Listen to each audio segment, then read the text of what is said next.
OpenAI has acquired Torch, a healthcare startup that unifies lab results, medications, and visit recordings. Bringing this together with ChatGPT Health opens up a new way to understand and manage your health. On the one hand, you've really got to be careful with your health. And the fact that I need to say that means that there are plenty of people not really realizing that when they give their health to AI, that it could in fact, one, hallucinate, two, be composed of answers from losers on Reddit who don't know what the fuck they're talking about. Yeah. Yet AI has learned from that conversation. You know about the issue with parents. It's kind of like a joke, taking advice from Instagram Reels. Yeah, they are just they are being exposed to this like short form content, and everybody is talking about something they have no fucking idea about. And parents, you know, or more older people, they don't know, and they just look at it, and then suddenly your mom is telling you she might have this disease because that person on Instagram had something similar, and they did X and Y, and it might be all, you know, hallucinations of humans. And now AI is learning from that, which can be I think it's less about hallucinations, you know. I mean, I'm just chatting shit, don't listen to me. But like, I think it's less about hallucinations. I think it's literally just about the information that's been given is not necessarily grounded in truth, right? It's grounded in it's Reddit is a massive source of information for OpenAI, ChatGPT. Massive source, right? That's a whole drama in of itself, because Sam Altman, what did he do? Did he own Reddit, or he was a investor in Reddit or something? I think it was an investor, yeah, he did some sneaky shit to get it into OpenAI, and now Reddit's basically a cesspool. Well, it's always been a cesspool anyway. And it's interesting that OpenAI will never, if they, you know, you open up Torch or their implementation of Torch, you know, on the one hand, OpenAI wouldn't say, guys, you cannot take this stuff. They want to be proud of their product. They want to say their product is really good, but realistically and morally, they should say this is artificially generated or data and information, and that you should go see a doctor. You should really go see a doctor, like really hammer point home that it's not just a little bit of small text you put on the bottom of an advert to say, like, you know, I don't know, X, Y. It's not just a little bit. It's not something you should do. It's something you should take into account. Like, what I don't like about this new world that we are in it, whether it's with health or software development, it feels like nobody knows shit.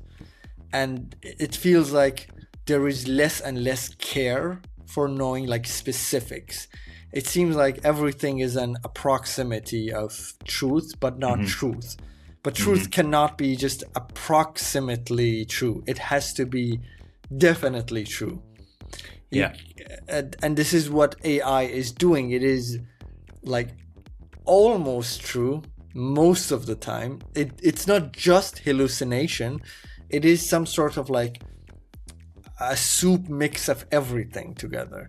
And it might sound right, it might be mostly right, but there are so many cases where you don't want a general soup of like truth. You want a definite, maybe even cited, you know, by a human, let's say, expert view on something, like somebody who has made up their mind on something.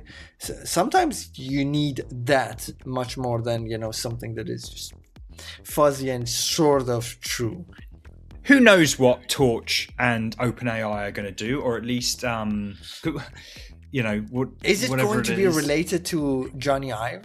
I don't know. So there is word about it syncing with health data of your like Apple Watch, and you know the worry would be that it would take Apple Watch data and it would take your health data and give you interpretations of that, which the state of AI currently is worrying, because it could say, like, my watch will alert me when my heart rate goes down below 40 beats per minute. And it often does, because I'm a very fit, well, not so much right now because it's just come out of Christmas and it's winter. But when I'm at my peak and I'm sleeping, my heart rate goes down below 40 beat, whatever.